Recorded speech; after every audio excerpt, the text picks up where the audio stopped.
गावाकडच्या एका घराच्या भिंतीवर एक चिमणी घरट्यामध्ये तिचं कुटुंब घेऊन राहत होती. एक दिवस त्या घरातली माणसं कुठंतरी गावाला गेली आणि त्या घराला आग लागली.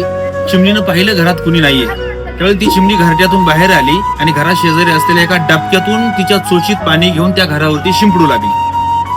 बराच वेळानंतर शेजारच्या घराच्या भिंतीहून एक चिमणाजी तिथे आला आणि त्या चिमणीला म्हणाला, अगं तू चिमणी केवढी, तुझी चोच केवढी, त्यात पाणी बसणार किती, तू शिंपडणार किती आणि ती आग भिजणार कधी. यावर त्या चिमणीनं असं उत्तर दिलं की मला माहिती आहे की माझ्या पाणी शिंपडण्यानं ती आग भिजणार नाहीये, पण उद्या ज्यावेळी या घराचा इतिहास लिहिला जाईल ना, त्यावेळी त्या इतिहासामध्ये आग लावणाऱ्यांमध्ये नाही तर आग भिजवणाऱ्यांच्या मध्ये माझं नाव असेल. त्या गोष्टीतून काय घ्यावं?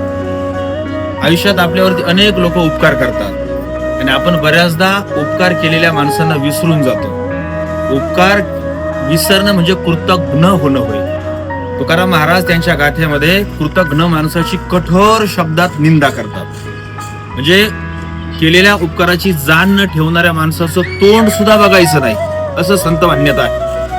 म्हणजे जगाने आपलं तोंडही पाहू नये असं वागण्यापेक्षा एखाद्याने आपल्यावरती उपकार केले तर त्या उपकाराची परतफेड करण्यात काय वाईट आहे?